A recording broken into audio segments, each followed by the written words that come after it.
A'udzubillahi minasyaitonirrajim. Bismillahirrahmanirrahim. Alhamdulillahirabbil alamin wa kafa wassalatu wassalamu ala nabiyil mustafa. Asyhadu an la ilaha illallah wahdahu la syarikalah wa asyhadu anna Muhammadan abduhu wa rasuluhu la nabiyya ba'dah. Allahumma shalli wa sallim wa an'im wa akrim ala hadzal nabiyil karim Muhammadin sallallahu alaihi wasallam wa ala alihi wa sahbihi ajmain. Hadirin hadirat muslimin muslimat yang dimuliakan Allah, Assalamualaikum warahmatullahi wabarakatuh. Insya Allah pada pertemuan kali ini kita akan menjelaskan mengapa ulama berbeda pendapat. Ya, jadi boleh jadi ada di antara kita yang mengatakan bukankah Quran kita sama, bukankah al-hadis kita sama, gitu ya. Bukankah kita memiliki agama yang sama? Lantas mengapa ada perbedaan? Mengapa harus muncul khilaf di kalangan para ulama? Nah, hadirin muslimin muslimat yang dimuliakan Allah, kita perlu jelaskan bahwa perbedaan itu yang pertama adalah sunnatullah.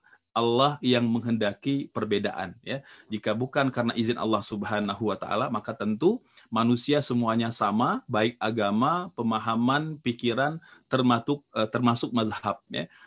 Namun dengan kehendak Allah Subhanahu wa taala ada perbedaan, dan tentu kita meyakini sunnatullah ini pasti, ya, akan mendatangkan kebaikan bagi umat manusia, wabil khusus kepada orang-orang yang beriman.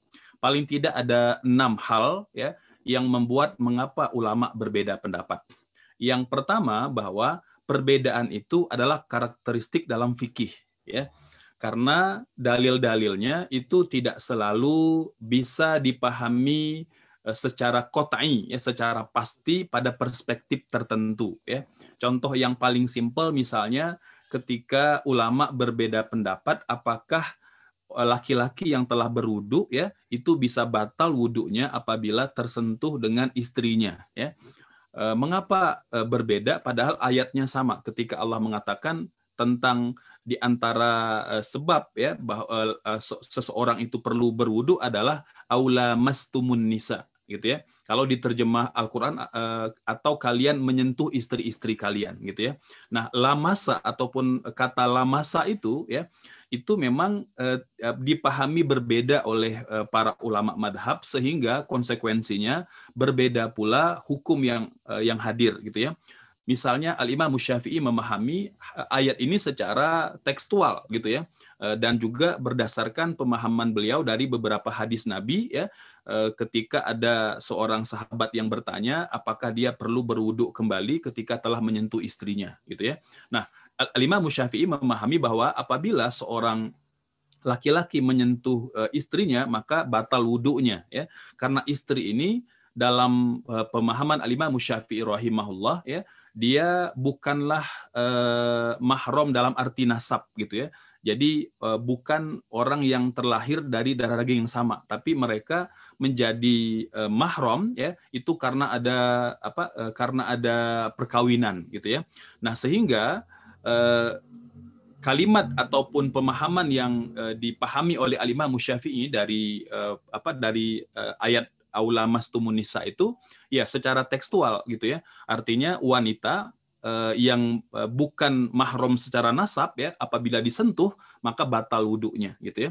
Adapun misalnya Imam Abu Hanifah memahami lamas itu bukan semata-mata menyentuh, ya, tapi mulamasah bermakna jima, gitu ya.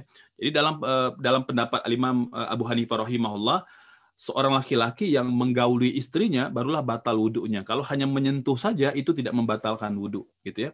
Kemudian Imam Malik rahimahullah punya pendapat yang pertengahan, gitu ya. Jadi beliau mengatakan bahwa menyentuh istri itu baru batal apabila disertai dengan syahwat, gitu. Apabila tanpa disertai syahwat maka tidak batal wudunya. Hal ini beliau pahami, ya, selain pada berdasarkan ayat tadi juga berdasarkan perbuatan Nabi, ya, di mana misal Nabi setelah berwudu beliau akan mencium istrinya dan langsung berangkat ke Masjid Nabawi tanpa memperbarui wudu, gitu ya. Nah, hal inilah yang kita katakan sebagai karakteristik dalam fikih, gitu ya. Jadi dia tidak selalu qat'i subut, ya, tidak selalu definitif pasti petunjuk dan dan isinya, ya, sehingga memang kadangkala dalam memahami pun, ya, itu para ulama berbeda pendapat. Itu yang pertama. Yang kedua, perbedaan tidak hanya bahkan antar madhab, bahkan dalam internal madhab sendiri berbeda, gitu ya. Karena tadi, ya, tidak semua hukum dalam Islam itu dia dilalahnya ataupun petunjuk, ya, ataupun kita katakan sebagai definitif hukumnya itu tidak selalu jelas. Ada yang samar-samar, gitu ya. Nah, murid-murid para ulama madhab ini, ya, banyak mereka setuju dengan guru mereka dan ada kalanya mereka berbeda pendapat, gitu. Ini sebab yang kedua. Jadi luar biasa perbedaan itu terus berkembang dan dinamis sekali, ya, sejak masa para sahabat sampai hari ini, gitu. Sebab yang ketiga adalah sebagian orang memahami bahwa Islam itu agama yang satu, gitu ya. Jadi tidak boleh ada perbedaan. Pokoknya kalau agamanya satu, syariatnya, pelaksanaannya, teknisnya harus satu, gitu ya. Padahal ternyata Rasul sendiri, ya, dalam melakukan ritual ibadah sholat itu bervariasi gerakannya. Contoh misalnya, ya, ketika Rasul sujud, gitu ya, itu pada riwayat yang sama, ya, ada di Sunan Abu Daud, ya, bahwa Rasul itu ada kalanya beliau sujud dengan meletakkan kedua lututnya terlebih dahulu, baru meletakkan kedua telapak tangannya dan dahinya. Kemudian pada riwayat yang lain masih di Sunan Abu Daud juga dikatakan Nabi mendahulukan kedua tangannya untuk sujud, baru kedua lututnya, baru dahinya, gitu. Nah, ini ternyata bahwa Rasul sendiri, ya, itu melakukan ibadah bervariasi caranya, ya, dan boleh jadi hal itu memang bukan benar salah, tapi keduanya boleh dilakukan tentu, ya, dengan kondisi yang dipertimbangkan oleh masing-masing orang. Karena boleh jadi ada orang yang kuat sujud dengan kedua lutut terlebih dahulu, ada yang memang dia perlu ditopang dengan kedua tangan karena lututnya tidak kuat untuk menopang berat tubuhnya, gitu. Nah, ini subhanallah, ya. Itu sebab yang ketiga. Sebab yang keempat, perbedaan, ya, khilaf di kalangan para ulama itu tidak selalu tanazu, gitu ya. Jadi tidak dalam arti perselisihan, gitu ya, atau pertikaian, tidak. Dia lebih kepada variasi pendapat, gitu. Makanya ada istilah ikhtilaf tanawu'i, gitu ya. Jadi perbedaannya lebih kepada variasi pendapat, bukan kepada pertikaian, bukan pada perselisihan. Jadi laisa ikhtilafan tanazu'iyan, gitu ya. Jadi bukan perbedaan yang mengarah kepada perselisihan, permusuhan dan kebencian, tidak. Nah, jadi lebih kepada kekayaan khazanah pemikiran, dan itu baik sekali, ya, dan positif, ya, untuk kehidupan umat Islam. Kemudian yang kelima, perbedaan furu bukan perbedaan usul, gitu ya. Jadi ada hal-hal yang fundamental, ada hal-hal yang cabang, gitu ya.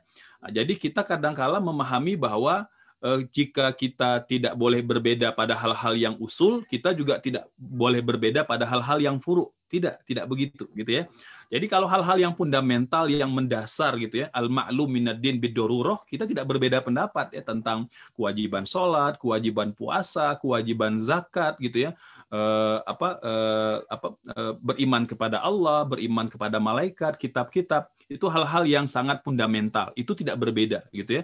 Namun ada hal-hal yang bersifat teknikal, gitu ya, dalam pelaksanaan ibadah, baik itu ibadah sholat, ibadah puasa ataupun ibadah zakat, ini yang kita katakan sebagai khilaf pada hal-hal yang furu, ya. Jadi ada masail al-furu'iyah, ya, masalah-masalah furu yang memang kita berbeda pendapat. Yang terakhir, bahwa mengapa ulama berbeda pendapat? Karena memang perbedaan fikih dalam Islam itu tidak seperti perbedaan agama dalam keyakinan non muslim, gitu ya. Jadi berbeda. Kalau antara kita dengan non muslim itu bedanya sangat fundamental, mendasar sekali. Sementara berbeda dalam masalah furu, ya itu biasa saja, gitu ya. Antara yang memilih kunut dengan tidak kunut, ya, memilih antara yang berdoa setelah sholat secara berjamaah ataupun tidak, gitu ya. Kemudian memilih misalnya tata cara sholat dengan cara tersendiri, gitu ya. Nah, ini kan sebenarnya lebih kepada kekayaan khazanah pemikiran para ulama dan tentunya mendatangkan kemaslahatan. Karena memang boleh jadi satu tata cara tertentu itu bisa diamalkan oleh muslim di tempat tertentu, tapi mungkin boleh jadi tidak bisa dia lakukan di tempat yang lain, gitu ya. Contoh yang sangat ilustratif menurut saya, misalnya ketika kita sedang menunaikan ibadah haji atau umroh, ya, di mana ada jutaan lautan manusia yang sedang tawaf gitu ya. Nah, ini kalau kita ingin mengamalkan secara tekstual, ya, pendapat Imam Syafi'i rahimahullah dalam masalah batalnya wudhu laki-laki apabila tersentuh dengan istrinya dan dengan wanita lain, tentu akan menyulitkan, ya, dengan lautan manusia yang sebanyak itu gitu ya, maka tidak mudah kita untuk berwudu gitu ya. Di samping karena ramainya manusia, yang kedua karena tempatnya juga, berwudu juga tidak dekat gitu ya. Nah, ini tentu menyulitkan. Namun ketika kita melihat gitu ya perspektif ulama yang lain seperti pendapat Imam Malik ya, bahwa wudu tidak batal selama dia tidak ada syahwat gitu ya, atau misalnya pendapat Imam Abu Hanifah tidak batal sama sekali karena yang batal itu hanya jima saja gitu. Nah, ini tentu memberikan pilihan alternatif agar kita beragama lebih mudah gitu ya. Dan ketika ada pertanyaan apakah kita boleh ya mix atau menggunakan madhab-madhab tertentu dalam kondisi-kondisi tertentu dan tidak tetap pada madhab yang satu, boleh. Kata para ulama bahwa kita bermadhab itu tidak sebuah kewajiban, dia hanya kebolehan saja. Maka hal yang sama pula ketika kita kemudian memegang atau mengadopsi atau menggunakan pendapat ulama tertentu dalam kondisi tertentu gitu ya.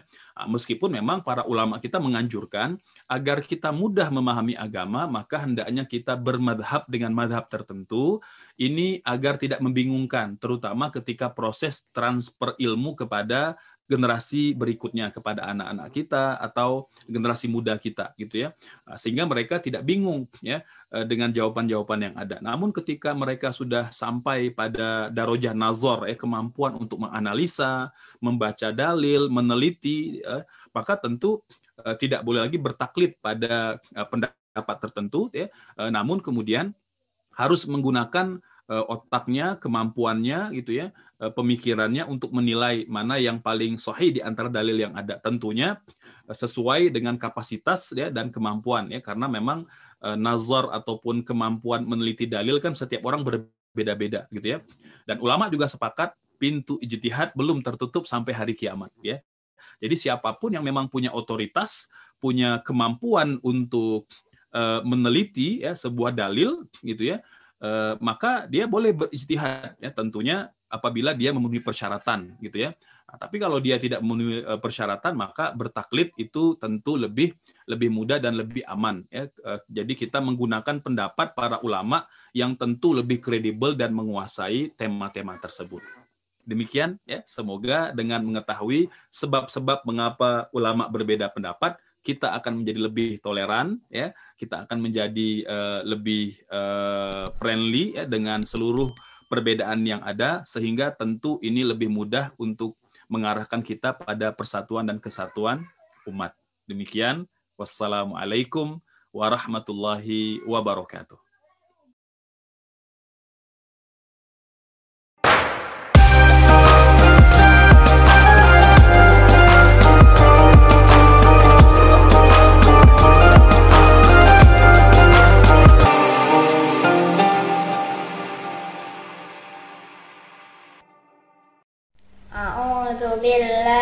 Minasyaitonirrajim.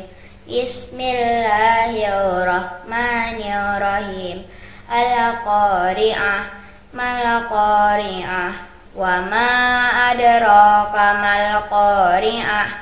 Yauma yakunun nasu kal farashil mabthus wa takunul jibalu kal ahnil manfush. Fa amma man thaqulat mawazinuh fahuwa fi 'ishatir radiyah wa amma man khaffat mawazinuh fa ummuhu hawiyah wa ma adraka ma hiya narun hamiyah.